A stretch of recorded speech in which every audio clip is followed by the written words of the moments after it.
At the end of a war, as the saying goes, to the victor, the spoils. I'm afraid we didn't collect many spoils from the Japanese in Southeast Asia in 1945. Their legacy to us when they'd laid down their arms could be summed up in one word: chaos. Without any interval, no time for cheering, scarcely time to draw a breath, in fact. We had to take over and try to sort it all out. Work began immediately.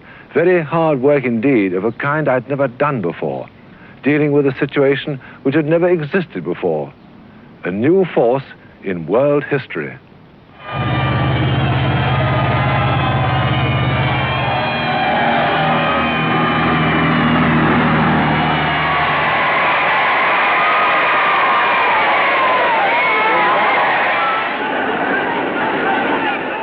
Liberation came to Singapore and Malaya on September the 12th, 1945. It was already a fact in Burma.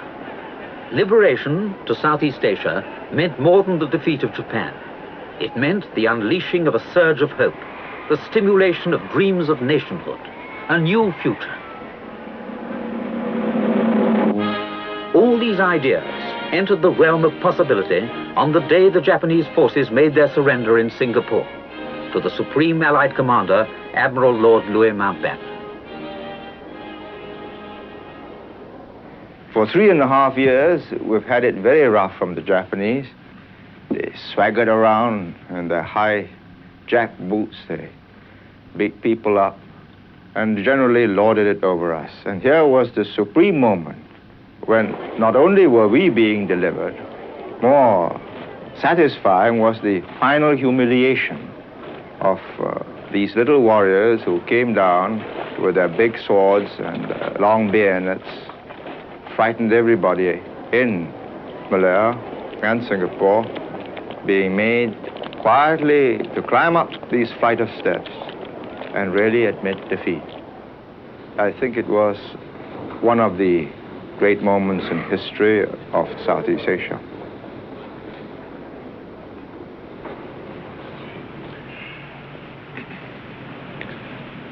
I now found myself in a totally new role.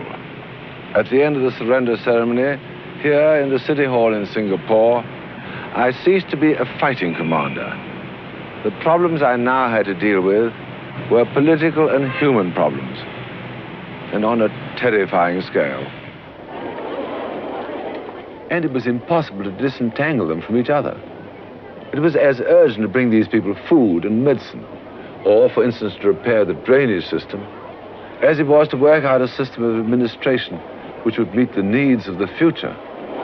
I think you all realize, as well as we do, that for the time being, many of the shortcomings and hardships which still exist are inescapable.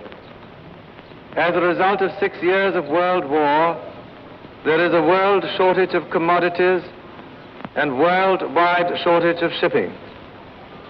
So if the material improvement in conditions here in Malaya is slow in coming about, this is entirely due to circumstances of a worldwide nature.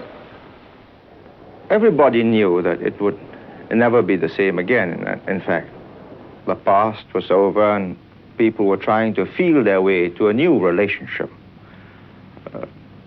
Some thought in terms of home rule, others more ambitious. But whatever it was, everybody knew, both the returning British officers and the local population, that things could never be the same. And probably Lord Mountbatten, by his manner and his style, exemplified the kind of liberal British tradition trying to meet a new human situation with a great sense of anticipation of the history of what is to come in this region. It might have gone the other way, a re-establishment of the old imperial Raj. But I think Lord Mountbatten, in his breezy naval way, as distinct from the old stuffy colonial governors with their plumed helmets, typified this break with the past. And yet, of course, he, with his royal connections and a member of the senior service of Britain, was also part of that same British ruling elite. And my view is, I think that made the transition easier, probably for the British and definitely for the local people. I was just 45 years old when I took on this great responsibility. Now, from Government House, Singapore, I found myself ruling over an enormous area. Before the Potsdam Conference, I'd been responsible for Burma, Malaya, and Singapore, Siam, and Sumatra. Now, I was also responsible for all the rest of the Dutch East Indies, but French Indochina only up to the 16th parallel.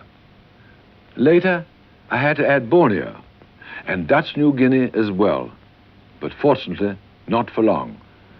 The original SEAC area was 1 million square miles. Now, it was 1.5 million. It contained 128 million people. There were nearly 750,000 Japanese still at large in it. There were 123,000 Allied prisoners of war and internees. The whole of this vast area was in a state of utter administrative chaos, and much of it was facing imminent starvation. The reports that poured into me daily here in Government House, Singapore, were more and more depressing.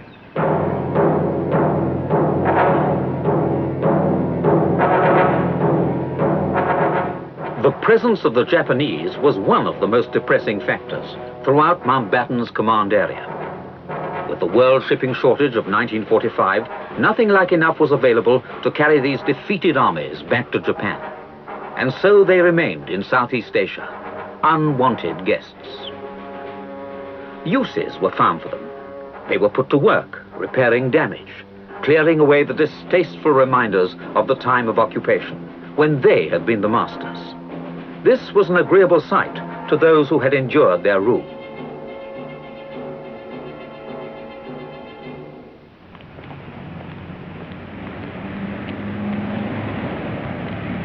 But there were other uses of the Japanese that were less agreeable. In fact, grimly ironic. Everywhere the Japanese had destroyed the colonial administrations, British, French, and Dutch.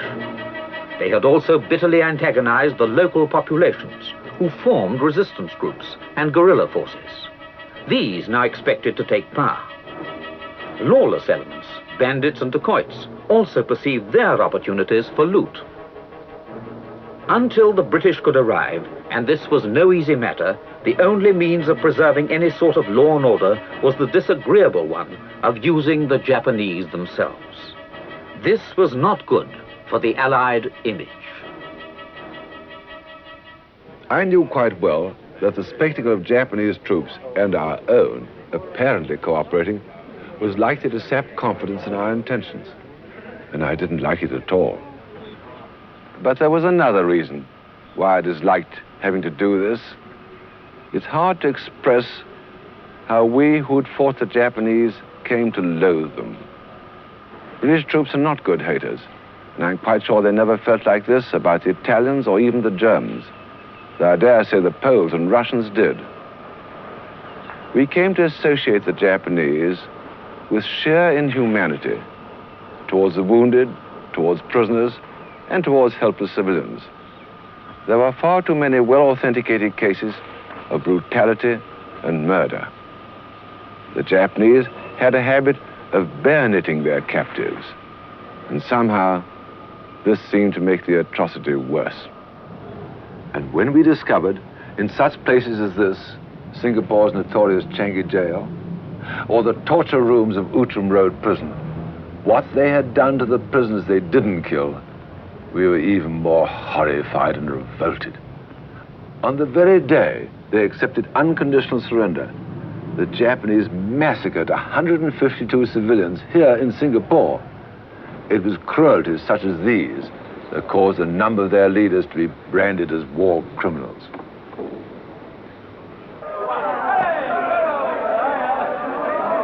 The rescue of prisoners of war and civilian internees from the Japanese prisons and prison camps was the most urgent task of the liberating forces. There were nearly 250 of these camps. The first need was to locate them. The second, to rush in medical supplies and food. The third, to get the men out.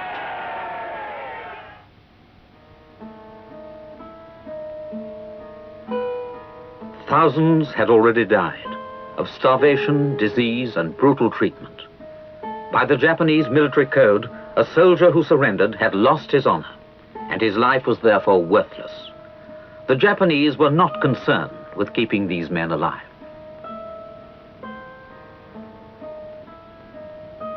Conditions in the prison camps were always bad, in certain areas terrible.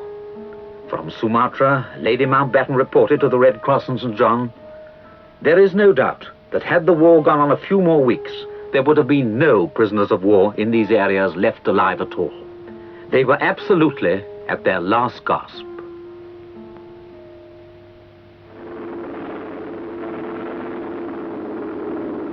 Edwina was Superintendent-in-Chief of the St. John Ambulance Brigade and Chairman of its joint war organization with the Red Cross.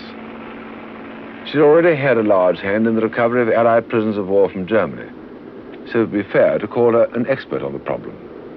When I was in London after the Potsdam Conference, I asked her to come out and deal with it in our part of the world. I really don't know what we'd have done in Southeast Asia without her. I gave her a letter stating who she was and that she was in charge of the advanced arrangements for the recovery of prisoners of war and internees.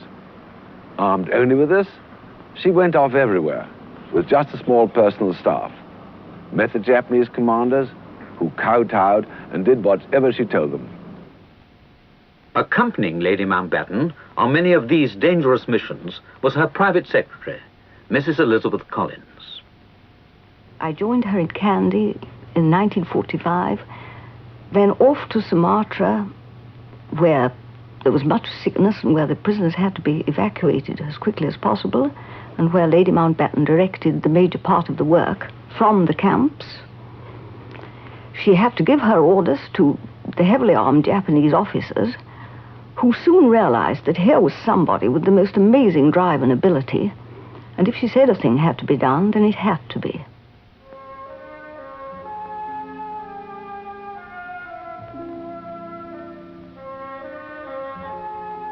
They had thousands of troops covering the areas because she was the first person who arrived in these camps.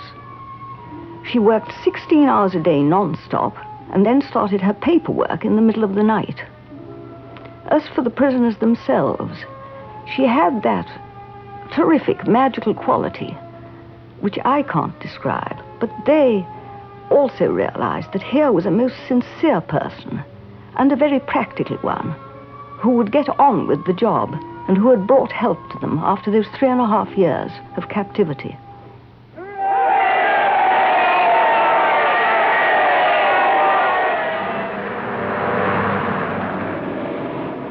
Together, whenever that was possible, the Mountbattens would visit the camps where men waited for repatriation, their deepest desire. The compassion of Lord and Lady Louis was visible. Their sympathy was utterly practical. Their impact was unforgettable. It was hard to think what to say to these men. Sometimes, seeing the condition they were in, I could hardly say anything at all. They certainly didn't want to be bothered with formal inspections and a lot of rhetoric. So quite often I'd just gather them round me and tell them what had been happening and what was going on. After all, they'd been cut off from all civilization for years, and they needed to be put back in touch with things, as much as they needed medicine and food. Anyway, they seemed to appreciate this. I hope they did. When you first met her, whether you were a general or a private, she had an immediate and lasting impact from the warmness of her personality. She had not only the ability and the organizing power and the energy of an absolutely outstanding man, but she combined with it the sympathy, the understanding, and the compassion of a woman. There was nothing of stage management, nothing of an act. It was just someone speaking in spite of exhaustion, hardship, and danger, and Lady Louis suffered many of these, someone speaking directly from their own heart. She never left the ward of a hospital or a prison camp without leaving every man in it feeling a surge again of his will to survival. I am sure that Edwina saved countless lives by her tireless personal activity. And although I'm speaking about my own wife, I must add that I consider it was a heroic effort.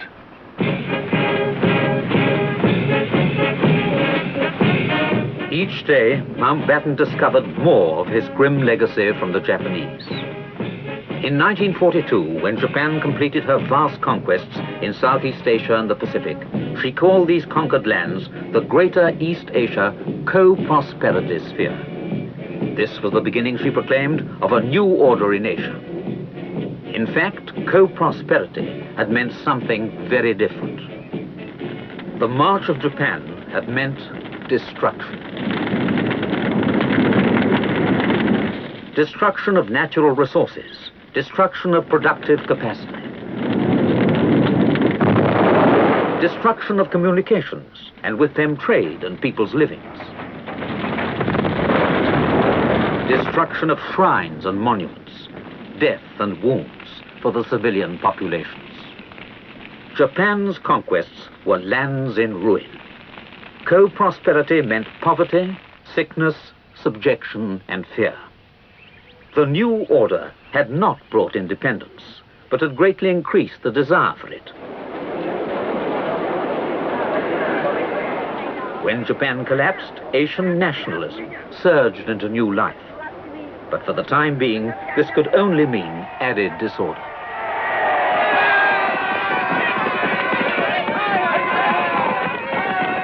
It's very difficult to convey the impact of all this at the time. The main point is that these conditions amounted to a complete breakdown, and they existed to a greater or lesser extent in every one of the territories for which I was responsible. And they all had to be tackled immediately and simultaneously. I can make a list of the problems and talk about them one by one, but we couldn't deal with them one by one. Everything was happening at once. And the other important thing was that the force at my disposal, upon which our whole position in Southeast Asia ultimately rested, was steadily getting weaker. British units were being systematically demobilized. They asked for nothing better than to get home. Indian forces, by far the largest component in SEAC, couldn't be used indefinitely to implement British policy, of which Indian opinion often disapproved, so the time factor was all important. We had to do many things all at once and very fast. Singapore itself, seat of Mountbatten SEAC headquarters, was in a restless mood in 1945, its population divided and disturbed. Coming back here to Singapore to make this television series in 1967, not very long after another grave emergency in this region, I can see a lot of changes. In particular, of course, this island of Singapore is now independent of the mainland of Malaya. In 1945, both came under my military administration, and our problems here then were political and racial. There were 5 million people in this area at that time, 43% of them Chinese, 41% Malays, and a large number of Indians. The Japanese had been playing one community off against another, and the Chinese had been the chief sufferers. The Chinese, with their strong commercial instincts, were the wealthiest community. They were also the most politically conscious and the best organized. It was they who had taken the lead in the resistance to the Japanese. But the most effective section of the Chinese resistance had undoubtedly been the Communist Party, which regarded the expulsion of the Japanese as only a stage towards the expulsion of the British. So we could expect trouble, and we got it. Here in Singapore, the showdown came in January and February 1946. The communists tried to subvert the administration by strikes and mass demonstrations. They failed. The administration stood firm, which I think surprised them. But it was a very unpleasant situation, and I had to take some difficult decisions. My policy here was on the same lines as it had been in Burma.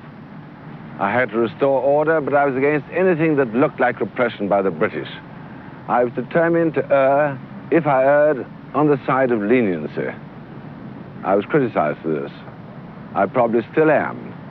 Some people, including some of my senior officers, thought I was being too lenient. Well, the subsequent history of the area has not been an entirely happy one. All I can say is that while I was responsible, what I was trying to do was to promote goodwill and not ill will, and I do the same thing again.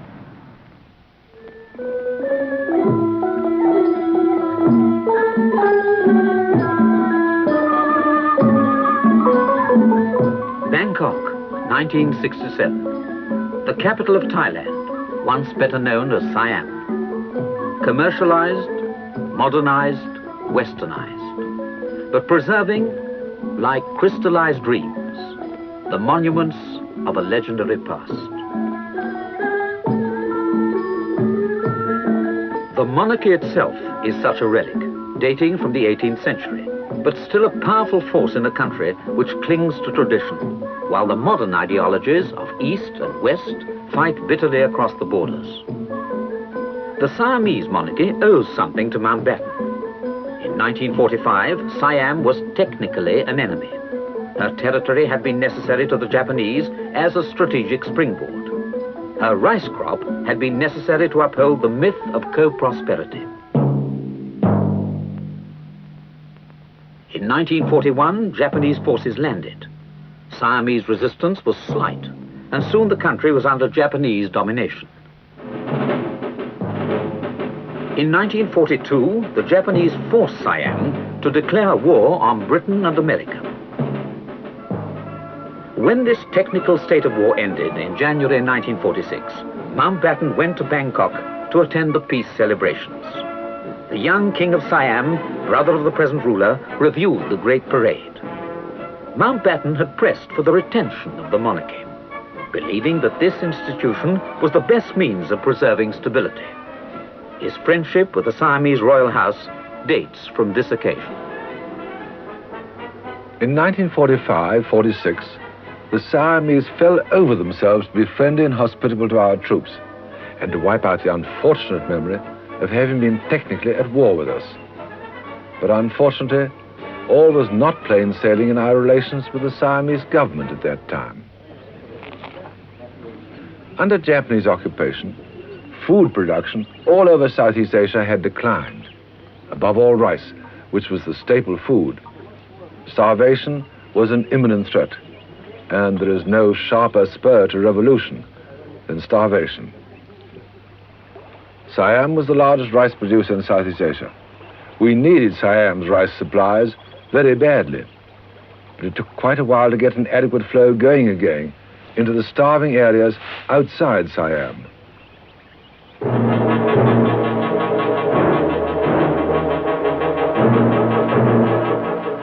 In all the countries of Mountbatten's vast domain, angry nationalism, spurred by hunger, became a formidable force to reckon with. Each day, each week, threw up new problems. The French and Dutch territories were our worst headache by far. They presented a double problem. First, we were pledged to hand back their overseas possessions to our French and Dutch allies, without really knowing what their policies for these areas were going to be, or how these areas were going to receive them. There was always the disagreeable possibility that SEAC forces might be involved in backing up attitudes and policies which were contrary to the Atlantic Charter. And secondly, neither the French nor the Dutch had the resources available to take over themselves immediately.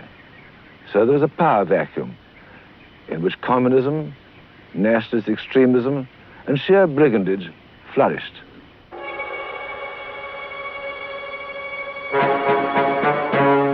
In French Indochina, containing the states now known as Laos, Cambodia, and Vietnam, the power vacuum produced a situation of complex danger. In 1945, the Japanese had overthrown the last vestiges of Vichy French authority. Now there was a contest for power. The French tried to reassert themselves, but their forces were very weak. The nationalist leader was Ho Chi Minh, who had set up the Viet Minh, the League for the Independence of Vietnam, in exile in China in 1941. Now Ho Chi Minh had returned to end French rule. Ho Chi Minh was known to be a communist, but he received American backing as an anti-colonialist. The British felt obliged to support their French allies and at least keep order until French policy clarified. A further complication was China, under Generalissimo Chiang Kai-shek, who also had a stake in Vietnam. I went there as a correspondent in September 1945, and in Saigon, the capital, I saw the beginnings of all the trouble that went on for so many, many years afterwards. First the French War, then much later the American War, none of which need have happened if Mountbatten's advice had been taken at the time. The original error was made at Potsdam when they decided to carve French Indochina in half horizontally at the 16th parallel and give the northern part to Generalissimo Chiang Kai-shek, who was then thought to represent China. This was utterly stupid. Vietnam, as Mountbatten knew, ought to have been, and ought always to be, one territory. The Vietnamese never particularly liked the Chinese. Ho Chi Minh, with whom, no doubt, Mountbatten would have negotiated in accordance with his principle of negotiating with the genuine nationalist resistance leaders, he might have been the Tito of Southeast Asia. He would much rather have been independent of Peking, whether it was under Chiang or even under the communists. And I'm quite sure that if only the French government at home had not been so intransigent, so obstinate and slow to move out, all the trouble could have been averted. It must have been heartbreaking for Mountbatten to be in command militarily, in a sense, and yet to have to leave the essential political decisions to other nations.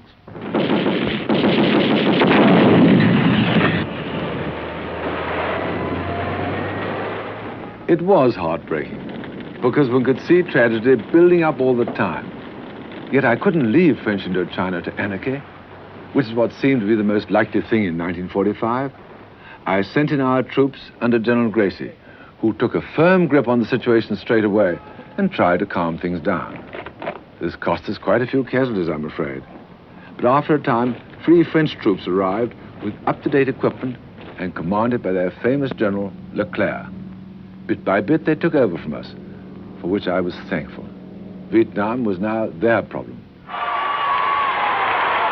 Even so, the division of the country along the 16th parallel, decreed at Potsdam, was already revealed as a disaster for which the whole world was to suffer for so many years.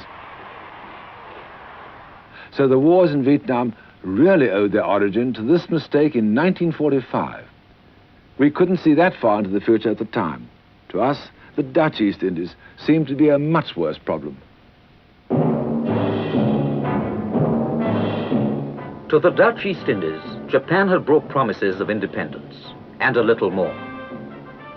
The Dutch had begun their rule over this empire of 3,000 islands in the 16th century. Their form of colonialism had been oppressive.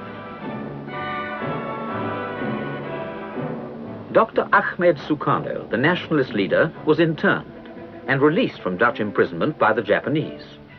Under his leadership, Japan set up an Indonesian Central Advisory Council to prepare for independence. The Japanese gave the Indonesians arms and trained them as soldiers. 1 week before they surrendered, they warned Sukarno and advised him that now was his time. On August the 17th, 1945, 2 days after Japan's surrender, he proclaimed a Republic of Indonesia. By the time Mountbatten's forces and the representatives of the Dutch government arrived in Java, the new republic had had a month to organize and prepare, if necessary, to fight. Mountbatten's troops had 2 objects: to remove the Japanese and to evacuate the many thousands of Allied prisoners of war and the internees, mostly Dutch. At once, they found their task complicated by the bitter conflict which developed between the Indonesians and the returning Dutch.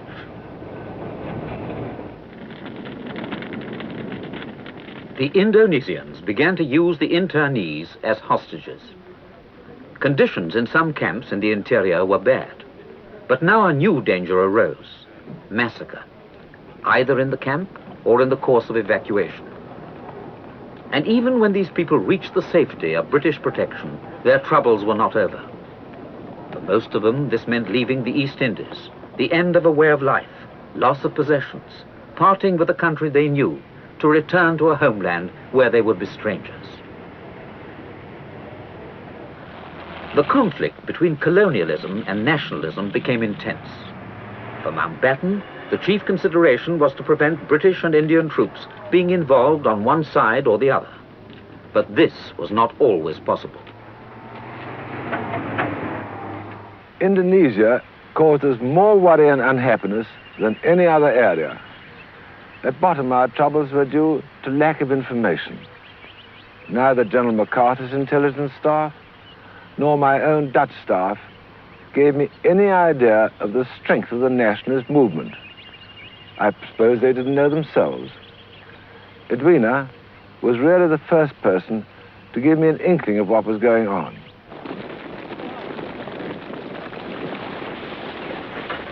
Everything that I had done my best to avoid in the British territories, Malaya and Burma, seemed to happen in Indonesia. Every attitude seemed to be displayed in its worst aspect. There were horrible mutilations and massacres, and ugly deeds on both sides. Neither the British nor the Indian troops liked the difficult and dangerous job they were called on to do, and neither did I. We had over 2,000 British and Indian casualties in Indonesia in one of the most thankless tasks our troops had ever had to carry out. It was really sickening. Not until July 1946 was the British task in Indonesia completed. British strength in Southeast Asia was now steadily running down as the British and Indian forces returned to their homes and the demobilization they had earned so well. Civil administrations were taking over throughout the SEAC area. The Special Commissioner for Southeast Asia, appointed at my request, Lord Killerne, arrived in Singapore in March. He immediately became very much involved in the food problem, which was still acute, because there was a world food shortage at that time.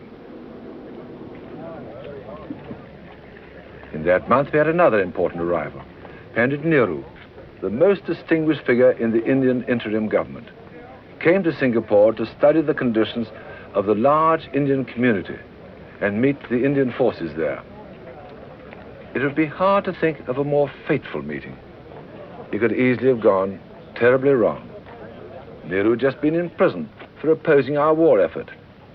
One of the things he was supposed to do was to lay a wreath on the memorial to the Indian National Army, who'd fought against us. In fact, his whole visit could have developed into a vast anti-British demonstration. Not very nice to think about when you consider the bulk of our forces here were Indians. Yet, if the original plans made by the local authorities in my absence had been followed, I felt that this is exactly what could have happened. The local authorities wanted to cold-shoulder Nehru, to hamper his movements, to restrict his contact with the Indian community. I thought that this would be disastrous. This man was clearly going to be Prime Minister of India. How fatal for future Anglo-Indian relations to treat him like that. The local authorities hadn't even arranged to let Nehru have a car, so I lent him mine. We brought hundreds of Indians into Singapore in army trucks to see him. I received him immediately at Government House and then drove with him through the streets where he had a fantastic welcome. At the Indian Red Cross Recreation Center, Edwina was waiting to meet him. The enthusiasm inside was so overwhelming that Edwina was knocked over in the rush, and Nehru and I had to rescue her together. That night, I invited him to dinner with us. It was a very happy little party. I was able to persuade him not to lay the wreath on the pro-Japanese Indian National Army Memorial, and in fact, his whole 9-day visit passed off very well, without any unpleasantness of any description or any disturbance. This really was a stroke of fate. It was the beginning of a deep friendship between Jawaharlal Nehru and Edwina and myself. How important this was going to be, of course, I couldn't possibly guess. But the value of establishing this link was obvious enough. It was not merely valuable as a matter of British policy, it was valuable to Nehru too. It helped to prevent him adopting extreme attitudes, which couldn't have failed to make things difficult for him later as Prime Minister. It helped to wipe out the bitterness of the past. But what I value above all is the lasting friendship we formed.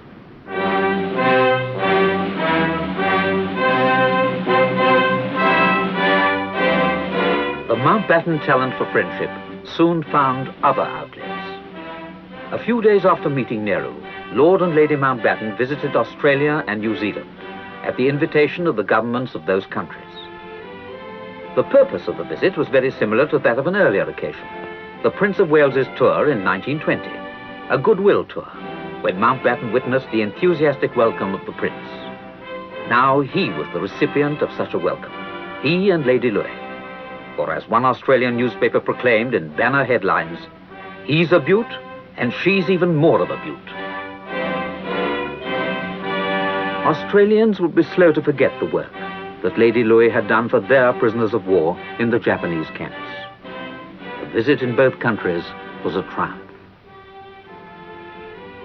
Although I originally came over for the purposes of discussions with the Australian Cabinet and the Chiefs of Staff, the wonderful welcome that my wife and I have had from all the people of Australia has been a very great thrill indeed, and something that we shall both remember as long as we live. I, like my husband, have been deeply touched at the really lovely welcome that we've received since we arrived in Australia. And I did welcome the kind invitation of the Commonwealth Government to accompany him on this tour. Particularly so because it's already given me the opportunity of seeing a large number of the prisoners of war whom I met in the Japanese camps during last year, and also doctors and nurses and Red Cross workers who were my colleagues in those bad months in the Far East. But Mountbatten was still Supreme Allied Commander, Southeast Asia. He had business to do with the Australian leaders, and his method of doing it impressed them. There were even rumors that he might become Governor-General, keeping that post in the family by succeeding his cousin, the Duke of Gloucester. But this was not to be. General Philip! Present! Out!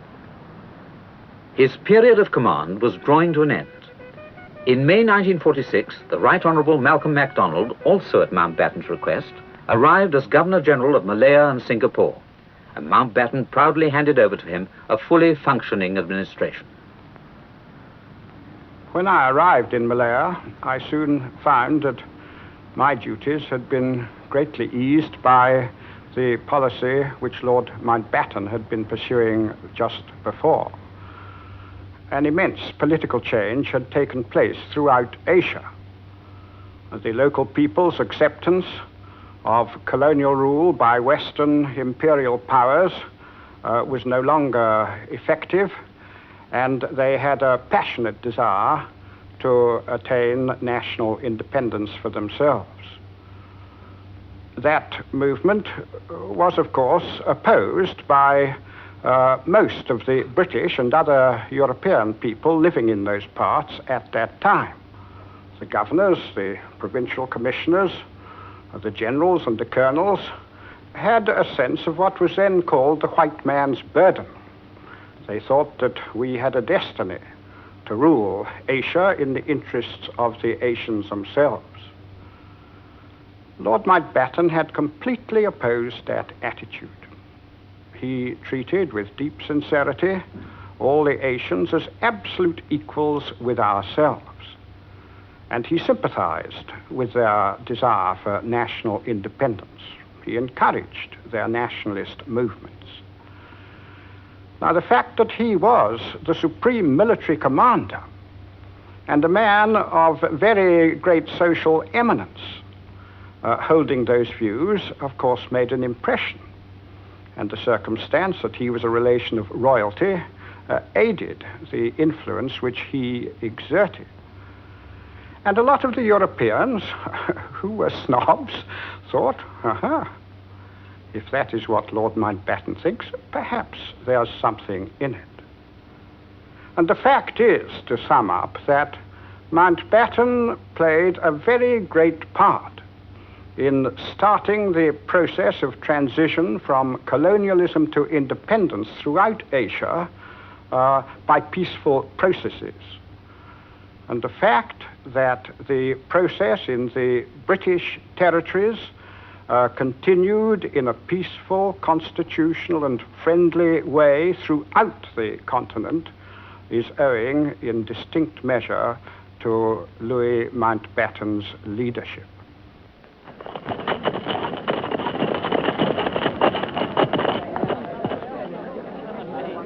For Mountbatten, in the second half of 1946, the time came when the returning warrior receives his due reward. For one who had done so much, the rewards were many. In London's historic Guildhall, he was presented with a sword of honour and the freedom of the city.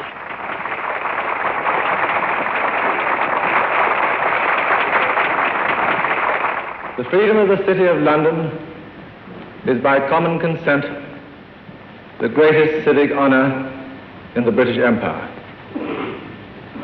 I am deeply appreciative of its bestowal on me today, and the sword of honour, which will be my most treasured possession, shall hang above that sword which was surrendered to me by the Japanese Supreme Commander of the Southern Regions, Field Marshal Count Terauchi.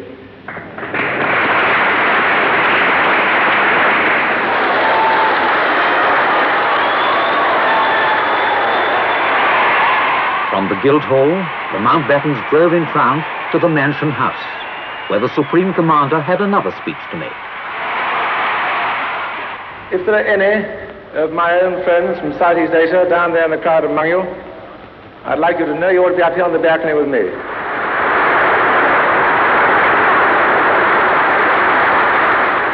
London's honours were followed by other valued freedoms, by honorary degrees, presidencies of distinguished organizations. Allied countries also added their accolade. At the Invalides in Paris, with full panoply, Mountbatten was invested with the Grand Cross of the Legion of Honor by France's famous fighting soldier, Marshal Juin.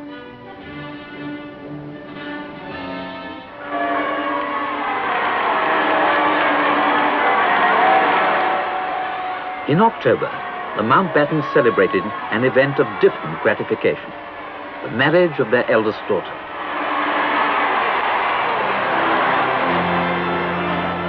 The Honourable Patricia Mountbatten was 22 years old. Now she married her father's ADC, Sir John Knatchbull, 7th Baron Brabant, whose father had been Governor of Bombay and Bengal and temporary Viceroy of India for 6 months in 1938. Once more, a Mountbatten wedding brightened the social scene.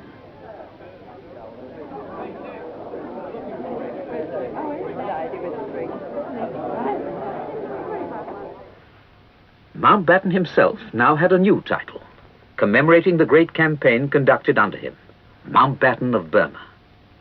It commemorated also his first passage through the dangerous waters of high politics. Lord Mountbatten in Southeast Asia had two roles, of course, the military and the semi-political for a short time. His military campaign was supremely successful. As far as the political situation was concerned, he was faced with some pretty tricky decisions. Burma presented a particular problem, and it was here, I think, that Lord Mountbatten earned some criticism, particularly from the Conservative Party.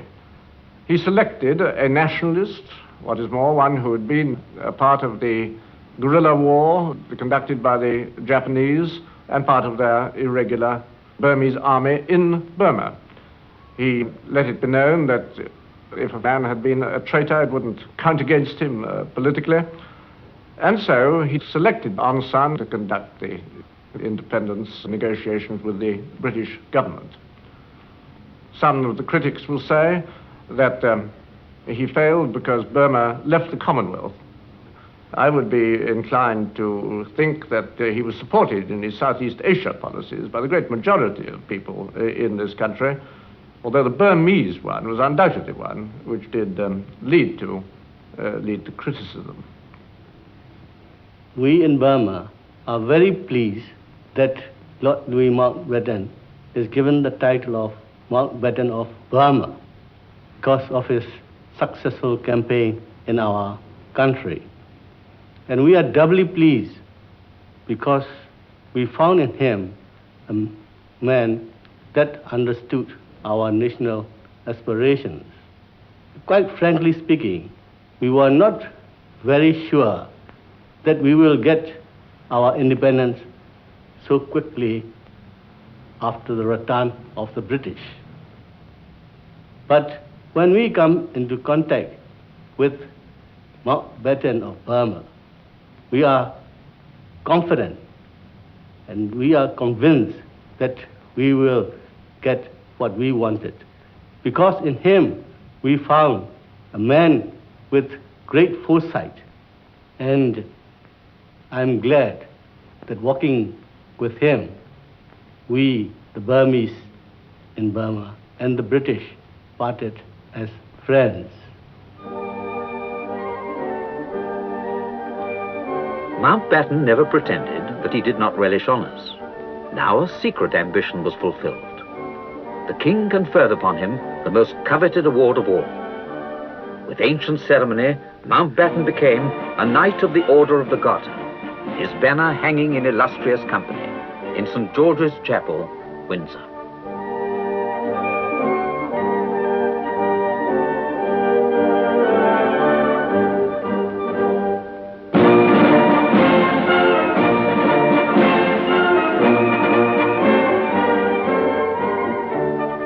It was wonderful to be home again. It was wonderful to be honored in all these ways. I've always got an enormous kick out of such things. I know every commander says that his honors are as much a tribute to his men as to himself. But in my case, that was true in a special way. My men had had to go on fighting when their comrades in Europe had stopped, and then carry on even further into what should have been peace. To carry on like that after a war, risking their lives all over again, a long way from home, for obscure causes, was a much harder thing than even fighting the war itself. I'm not very good at philosophizing. It's not a thing I normally do. Yet, obviously, the policies I believed in must have sprung from a philosophy of life. I was quite sure in 1945 that it was no good fighting against the new tide of Asian nationalism. That the thing to do was to try to make the nationalists our friends. This was easier for me than for some, because I liked many of them personally, and their countries. Nevertheless, much as I'd come to love the East, it was with a sense of relief that I handed over this responsibility and came home. I was just on 46 years old. I was still in the Royal Navy. I'd just been promoted from substantive captain to rear admiral, and I very badly wanted to get back to sea.